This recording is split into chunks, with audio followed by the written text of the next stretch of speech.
भारत के रक्षा मंत्री राजनाथ सिंह ने चीन के पोर्टे सिटी किंगदाओ में आयोजित शंघाई सहयोग संगठन यानी कि एससीओ की बैठक में आतंकवाद के मुद्दे पर पाकिस्तान को बेनकाब करते हुए संयुक्त घोषणा पत्र में हस्ताक्षर करने से मना कर दिया। घोषणा पत्र में बलूचिस्तान की चर्चा की गई थी, किंतु पहलगाम के क्रूर आतंकवादी हमले का कोई विवरण नहीं था। ये पाकिस्तान तथा चीन दोनों की उपस्थिति में आतंकवाद तथा उसके वित्त पोषकों और परोक्ष सहयोगियों का किसी भी प्रकार से बचाव व महिमा मंडल करने वाले राष्ट्रों को कड़ा संदेश है। भारत के आतंकवाद के विरुद्ध इस दृढ़ता की चर्चा विश्वव्यापी हो गई है।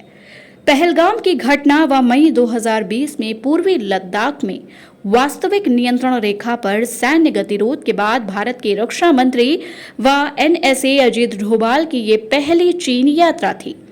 जब भारत की ये दोनों हस्तियां चीन की यात्रा पर जा रही थीं, तब विश्लेषक अनुमान लगा रहे थे कि इस यात्रा से दोनों देशों के मध्य बनी दूरियों में कुछ कमी आएगी, किंतु ऐसा नहीं हुआ। एससीओ की बैठक के बाद संयुक्त घोषणा पत्र के विषय चयन से तनाव कम होने के स्थान पर बढ़ता दिखाई दे रहा है। भारत ने एससीओ के संयुक्त घोषणा पत्र पर अपनी प्रतिक्रिया से विश्व को आगाह कर दिया है कि अब आतंकवाद के मुद्दे पर दोहरे मापदंड नहीं चलेंगे। भारत ने शंघाई सहयोग संगठन की बैठक में संयुक्त घोषणा पत्र पर इसलिए हस्ताक्षर करने से मना कर दिया क्योंकि इसमें 22 अप्रैल को पहलगाम आतंकवादी हमले का उल्लेख तक नहीं किया गया है, जिसमें 26 निर्दोष लोगों का धर्म पूछकर मारा गया था। भारत ने साफ कहा कि ये घोषणा पत्र आतंकवाद के विरुद्ध भारत के मजबूत पक्ष को नहीं दिखा रहा है। ये बहुत ही आपत्तिजनक है क्योंकि इसमें पहलगाम की जगह बलूचिस्तान का उल्लेख किया गया है। शंघाई सहयोग संगठन का घोषणा पत्र ऐसा संदेश दे रहा था कि आतंकवाद से सबसे अधिक पीड़ित पड़ोसी पाकिस्तान है और बलूचिस्तान में अशांति पैदा करने के लिए भारत जिम्मेदार है। शंघाई क्षेत्रीय सहयोग संगठन में वर्तमान में 10 सदस्य देश शामिल हैं, जिसमें बेलारूस, चीन, Bharat, Iran, Kazakhstan, Kyrgyzstan, Pakistan, रूस, तजाकिस्तान और उज्बेकिस्तान शामिल है।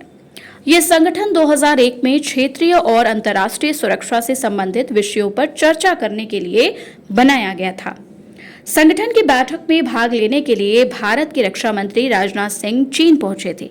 संयुक्त घोषणा पत्र आने के पूर्व रक्षा मंत्री राजनाथ सिंह ने पाकिस्तान पर कड़ा प्रहार करते हुए कहा कि आतंकवाद के दोषियों, वित्त पोषकों व प्रायोजकों को जवाबदेह ठहराया जाना चाहिए। उन्होंने कहा कि कुछ देश आतंकवादियों को पनाह देने के लिए सीमा पार आतंकवाद का प्रयोग नीतिगत साधन के रूप में कर रहे हैं। हमारी सबसे बड़ी चुनौतियां शांति, सुरक्षा और विश्वास की कमी से संबंधित हैं। इन समस्याओं का मूल कारण बढ़ती कट्टरता, उग्रवाद और आतंकवाद है। शांति, समृद्धि और आतंकवाद साथ नहीं चल सकते। उन्होंने कहा कि सरकार से इतर तत्वों और आतंकवादी समूहों के हाथों में सामूहिक विनाश के हथियार सौंपने के साथ शांति नहीं रह सकती। रक्षा मंत्री ने कहा कि इन चुनौतियों से निपटने के लिए निर्णायक कार्रवाई की आवश्यकता है और हमें अपनी सामूहिक सुरक्षा के लिए इन बुराइयों के खिलाफ एकजुट होकर लड़ना होगा। अपने संकीर्ण एवं स्वार्थी उद्देश्यों के लिए आतंकवाद को प्रायोजित, पोषित तथा प्रयोग करने वालों को इसके परिणाम भुगतने होंगे। रक्षा मंत्री ने कहा कि भारत अब आतंकवाद का शिकार नहीं रहेगा। अब भारत आतंकी कृत्यों के उत्तर में सैन्य शक्ति और रणनीति दोनों स्तर पर उत्तर देगा। रक्षा मंत्री ने फिर एक बार स्पष्ट कर दिया कि ऑपरेशन सिंदूर समाप्त नहीं हुआ है। रक्षा मंत्री से पूर्व भारत के एनएसए अजीत डोभाल ने भी बैठक में वक्तव्य दिया और आतंकवाद से जुड़े सभी विषयों की चर्चा की। शंघाई सहयोग संगठन की बैठक में संयुक्त हस्ताक्षर के लिए जो घोषणा पत्र तैयार किया गया, उससे साफ पता चलता है कि चीन अब पूरी ताकत के साथ हर मंच पर पाकिस्तान के पक्ष में कूटनीतिक बिसात बिछा रहा है। इसी बीच समाचार आ रहा है कि चीनी राष्ट्रपति शी जिनपिंग अब ब्रिक्स समूह के शिखर सम्मेलन में भी नहीं जाएंगे।